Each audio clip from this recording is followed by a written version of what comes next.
이번 시간에 외화자산 등 평가 차손익 조정과 관련되는 부분 설명드리겠습니다. 자, 교재는 369페이지가 되겠습니다. 자, 관련되는 내용 정리를 해보면 외환 차손익과 관련되는 부분인데요. 외환 차익이나 차손은 해당 사업연도에 입금 또는 송금에 산입하도록 되어 있습니다. 자, 외환 차손익과 관련되는 부분은 이 부분은 완결거래라고 이해를 하시면 되겠습니다. 완결거래로 이해를 하고, 그래서 바로 거래가 종료된과 동시에 손익이 발생된 부분이기 때문에 입금이나 송금으로 당연히 인정이 되는 부분이 되겠습니다. 근데 이제 평가 대상 외화자산 부채 관련되는 부분이 나오는데, 이 부분은 이제 기말 평가와 관련되는 부분입니다. 기말 평가와 관련되는 부분이고요. 우리 계정 과목으로 따지면 외화 환산 이익이나 또는 환산 손실이 됩니다. 자, 환산과 관련된 환산 이익이나 환산 손실이 됩니다. 자, 이렇게 처리되는 부분에 대해서는 어떻게 할 거냐 하는 부분인데, 기업회계 기준상에 화폐성 외화자산과 부채로 규정을 하고 있습니다. 금융회사 등 외의 법인이 보유한 환위험 회피용 통화 선도 부분도 있는데, 이 부분은 무시하셔도 될 것 같습니다. 일반적으로는 화폐성 외화자산 부채로만 기억을 하셔도 되겠습니다. 자, 화폐성에 대한 개념이 나오는데요. 화폐 가치의 변동과 관계없이 일정액의 화폐액으로 고정되어 있는 자산 부채를 의미한다. 그렇게 이해를 하시면 되겠고, 자, 화폐성 외화자산 부채에 대한 예시를 보게 되면 현금 및 현금성 자산, 예금, 외상매출금, 받을금 이런 부분들이 있습니다. 부채 쪽에도 차입금, 외상매입금, 지급금이 있죠. 자, 이런 자산들을 한번 생각을 해보시면 나중에 그 관련되는 자산이 소멸할 때는 상대방 계정 과목이 예금이나 현금이나 이런 계정으로 나옵니다. 외화, 외상매출금이 감소할 때는 예금이나 현금이 늘어나게 돼 있죠. 외화 차입금이 감소하게 되면 현금이나 예금이 나가게 돼 있습니다. 그죠? 그러한 자산들은 화폐성 자산으로 이해를 하시면 되겠고요. 자, 선거금, 선수금, 재고자산 이런 부분들은 어떻게 되겠습니까? 선거금, 선수금. 선거금은 그러니까 자산으로 있다 이게 감소하게 되면 재고자산으로 늘어나도록 되어 있습니다. 선수금은 감소하게 되면 매출로 늘어나도록 되어 있습니다. 대부분은. 자, 그럼 관련되는 자산이 감소할 때 상대방 계정 과목이 현금, 예금이 일반적으로 아닌 케이스 같은 경우에는 비화폐성으로 하시면 됩니다. 비화폐성인 경우에는 평가를 하지 않습니다. 자, 평가 방법 적용할 때 어떻게 되느냐 하는 건데요. 평가 방법은 다음 중 하나의 방법을 선택해서 신고한 후에 적용을 합니다. 자, 취득일 또는 발생일 현재의 매매 기준으로 하다. 취득일 기준으로 평가를 한다는 얘기이기 때문에 결과론적으로는 평가하지 않는다라는 겁니다. 평가하지 않습니다. 사업연도 종료일 현재 매매 기준율로 한다라는 얘기는 외화 환산 손익을 인식한다라는 겁니다. 그죠? 그러니까 결국에 평가할 건지 평가하지 않을 건지 둘 중에 하나 선택해서 신고해라라는 겁니다. 둘 중에 하나 선택해서 신고하시면 됩니다. 자, 평가 방법 신고는 언제까지 하느냐 하는 건데, 최초로 그 평가 방법을 적용하려는 사업연도에 따른 신고와 함께 화폐성 외화자산 등의 평가 방법 신고서를 관할 세무서장한테 제출을 하도록 되어 있습니다. 그래서 화폐성 외화자산 등에 대한 평가 방법 신고서를 제출을 하셔야 됩니다. 평가 처음 시작하는 연도에 제출하는 거다라는 거고요.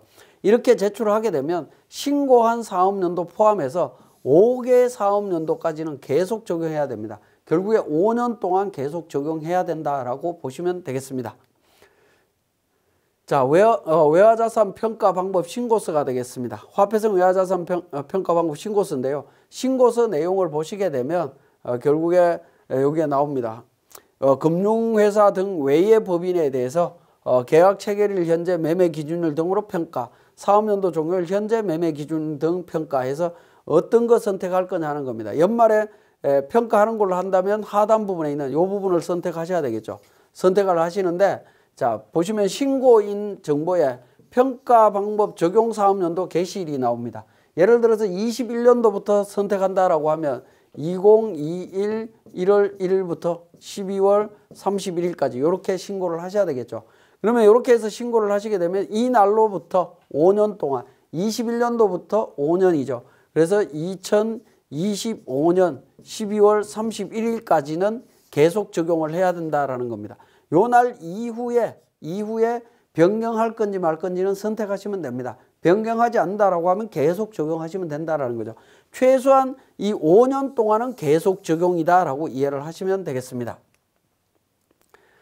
자, 우리가 외화예금과 관련되는 부분을 기장을 할 때 어떻게 기장할 거냐 하는 겁니다. 외화예금을 분할 인출할 때 원화 기장액 산정 방법이 어떻게 되느냐.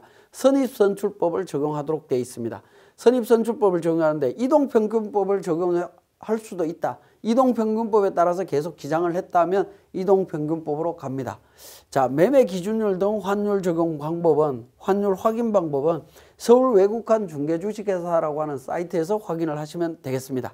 자, 외화 예금과 관련해서 자, 선입선출법을 기장해야 된다라고 말씀을 드렸는데, 자, 이 부분을 예를 들어서 보도록 하겠습니다. 자, 1월 2일 날 입금을 했습니다. 입금을 하는데 10,000불을 입금을 했습니다. 10,000불 입금하는데 환율이 1달러에 1,000원이었다라고 가정을 하면 우리 기장할 때 얼마가 되죠? 1,000만 원으로 입금이 되어 있을 겁니다. 그죠? 근데 1월 5일 날 또 입금을 했습니다. 입금을 했고 달러당 5,000원을 5만 불을 입금을 했습니다. 이때 입금할 때 1달러에 1,100원이 있다라고 하면 550만 원 이렇게 회계 처리가 될 겁니다. 그러면 원화 금액은 총 얼마가 되죠? 1,550만 원이 있겠죠. 그런데 1월 10날에 12,000불을 출금을 했다라는 겁니다. 출금을 했다. 라고 하면 이 12,000불에 대한 환율을 어떻게 할 거냐 하는 겁니다. 이 12,000불에 대해서는 선입선출법을 적용하라라는 겁니다. 선입선출법으로 이미 10,000불, 1월 2일 날 들어가 있던 10,000불하고 1월 5일 날 있던 2,000불 해서 처리하라라는 거죠. 그죠? 1월 2일 날 10,000불, 1월 5일 날 들어온 2,000불에 대한 부분으로 회계 처리하라라는 겁니다. 이런 식으로 선입선출법으로 하라라는 얘기인데, 이게 현실적으로 이런 선입선출법을 적용하기 위해서는 프로그램에서 지원되지 않으면 거의 불가능한 얘기라고 보시면 되겠습니다. 근데 우리 세무사랑 프로에서는 이 선입선출법을 적용해서 회계 처리할 수 있도록 기능이 다 구현이 되어 있습니다. 자, 그 부분은 나중에 제가 또 한번 설명을 드리기로 하고요. 나머지 내용 또 살펴보겠습니다. 자, 외화자산 부채에 대한 기장 환율에 대한 부분이 되겠습니다. 사업연도 중에 발생된 외화자산 부채는 발생일 현재 매매 기준율 등에 따라서 회계 처리합니다. 이게 법에서 나온 집행기준에서 이렇게 하라라고 되어 있습니다. 자, 두 번째, 사업연도 중에 보유 외환을 매각하거나 외환을 매입하는 경우에는 거래은행에서 실제 적용한 환율로 하시면 됩니다. 그죠? 가지고 있던 10,000불을 내가 은행에서 현금으로 바꿔왔다. 그러면 현금으로 받아온 그 현금으로 환율 계산하시면 된다라는 의미로 보시면 되겠습니다. 자, 사업연도 중에 보유 외환으로 다른 외화자산을 취득하거나 기존의 외화부채를 상환하는 경우에는 보유 외환의 장부상 원화금액으로 회계 처리하도록 되어 있습니다. 그래서 요 기장 환율이 조금 복잡한데, 요거는 우리가 평소에 회계 처리하는 방식하고 조금 괴리가 있다라는 생각은 좀 듭니다. 자, 요걸 이제 구체적으로 사례를 들어서 보면 이런 케이스라고 볼 수 있겠습니다. 자, 외화 외상 매출금 10,000불이 있습니다. 이때 환율이 1,000원이었다라고 하면 외화 외상 매출금 1,000만 원, 수출 1,000만 원 이렇게 회계 처리할 겁니다. 근데 외화 외상 매입금 10,000불이 있습니다. 1,100원이었습니다. 저 때는. 그래서 외화 외상 매입금 1,100원 있습니다. 그런데 이 외화 외상 매입금하고 외화 외상 매출금하고 서로 상계하는 상황이 생겼다. 상계하는 상황이 생겼다라고 하면 이때 상계 시점의 환율이 1달러에 1,200원이었지만 그거하고 상관없이 장부상 1,100만 원하고 1,000만 원하고 상계해서 처리하라라는 겁니다. 외화 외상 매입금 1,100만 원, 외화 외상 매출금 1,000만 원 해서 처리하고 100만 원만 환차익을 잡아라라는 겁니다. 이날 환율 고려하지 말고 처리하라라는 겁니다. 일반적으로 우리가 알고 있는 방법하고는 조금 다르긴 한데, 자, 이렇게 설명을 하고 있습니다. 자, 예규로도 나와 있는데요. 외화 채권을 외화 예금으로 회수하는 경우에 외환 차손이 인식하느냐라는 겁니다. 자, 외화 외상 매출금 1,000만 원 있었습니다. 1,000만 원 있는데, 자, 외화 예금으로 1,000불이 입금이 됐습니다. 입금이 됐을 때 이거 어떻게 하느냐? 입금된 시점의 환율이 1200원인데 이때 1200원을 하지 말고 그냥 장부가액인 1000만 원으로 처리하라라는 겁니다. 그죠? 1000만 원 처리해라 라는 겁니다. 그리고 1000만 원 처리한 금액을 기준으로 내가 현찰로 뽑아오면 원화로 환전을 하면 그때 환전된 금액 차액 부분을 일시에 인식하면 된다라는 겁니다.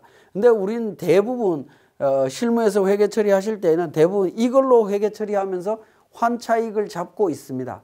근데 이렇게 예규처럼 회계 처리하는 게 유리한지 환차익을 실무적으로 잡고 있는 방식으로 처리하는 게 유리한지는 잘 모르겠습니다. 어떤 게 유리한지는 잘 모르겠는데 어쨌든 법인세법의 집행기준이나 예규라든가 이런 쪽에서는 이렇게 회계 처리하는 방식을 이야기하고 있다는 거 참고로 말씀을 드립니다. 자, 지금까지 설명드린 내용을 바탕으로 우리 세무사랑 프로에서 다시 정리하겠습니다. 교재 373페이지에 세무사랑 프로 운영 방법이라고 해서 외화평가 차손익 갑을 조정명세서를 작성하라라고 되어 있습니다.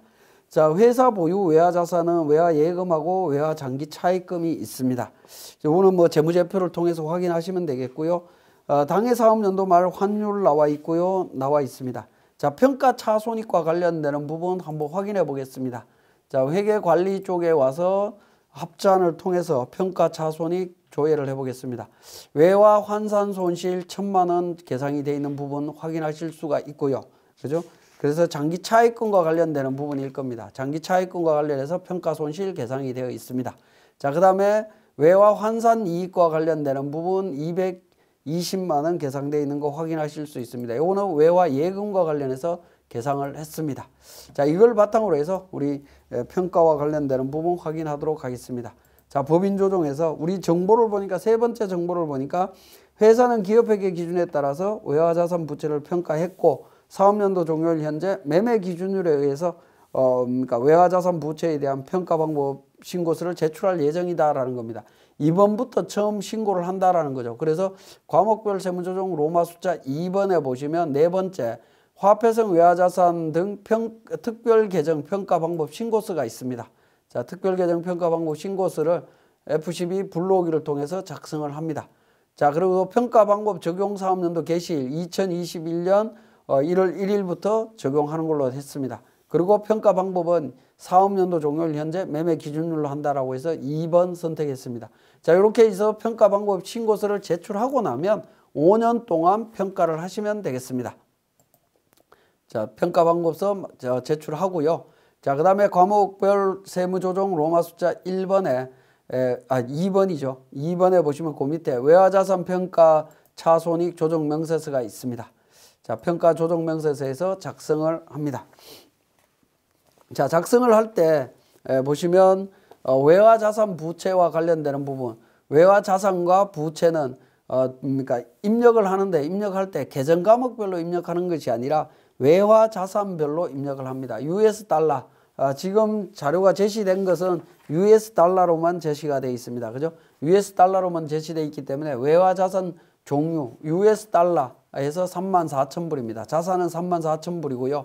장부상 평가, 장부상 금액입니다. 환율 금액 어떻게 입력할 거냐 하는 부분인데 우리 교재 374페이지에 그 맨 위에 있는 캡처 화면 밑에 동그라미 1번을 보시면 동그라미 4번 장부가액은 기말 재무제표상의 금액을 의미하는 것이 아니라 기업회계 기준에 따라 평가손익을 반영하기 전 금액이다라는 겁니다. 자, 외화 예금이었기 때문에 우리가 외화 예금 계정을 한번 찾아봅니다. 자, 합계잔액 시산표를 통해 갖고 외화 예금을 찾습니다. 자, 외화 예금 관련 부분을 계정을 찾으면 어떻게 돼 있죠? 평가 이익을 계상하기 전에는 금액이 4,080만 원이었죠. 이 4,080만 원 확인하신 다음에 평가 명세서에 가서 4,080만 원 정리를 합니다. 그러면 적용 환율은 어떻게 되냐면 환율은 평균 환율 개념으로 해서 34,000불로 나눠서 이렇게 적용하시면 됩니다. 그래서 1,200원 정도 나올 겁니다. 그러면 동그라미 7번 평가 금액은 매매 기준율, 사업연도 종료일 현재 매매 기준율 1,250원입니다. 그죠? 1,250원을 기준으로 원화 금액을 계산하시면 되겠습니다. 그러면 4,250만 원이 나옵니다. 그러면 170만 원만큼 평가 이익을 계산을 해야 되는데 우리는 손익계산서에 얼마가 계상이 돼 있죠? 220만 원 계상이 돼 있죠. 50만 원만큼 과대 계상됐다라는 것을 확인하실 수가 있습니다. 자, 그 다음에 부채와 관련해서 만불입니다. 마찬가지로 부채도 외화 차입금이죠. 외화 장기 차입금이 되겠습니다. 그래서 부채 계정에 있는 외화 장기 차입금을 찾아서 한번 확인을 해봅니다. 확인을 해보면 금액이 1억 1,000이었고요. 1,000만 원 되어 있습니다. 1,000만 원 계상되어 있죠. 자, 그래서 장부상 금액 1억 1,000으로 계상을 하고 그러니까 10만 불에 대해서 1,250원 적용하기 1억 2,500입니다. 평가 손실이 1,500만 원 나옵니다. 1,500만 원 나오는데 우리는 1,000만 원만 계상이 되어 있습니다. 그죠? 환산 손실이 1,000만 원 계상이 되어 있죠. 그래서 거기에 대한 세무조정이 들어가면 된다라는 겁니다.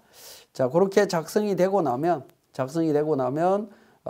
세 번째 탭에 환율조정차대 등 갑지라고 해서 하단 부분에 보시면 화폐성 외화자산 부채 평가손익 손실로 1,330만 원입니다.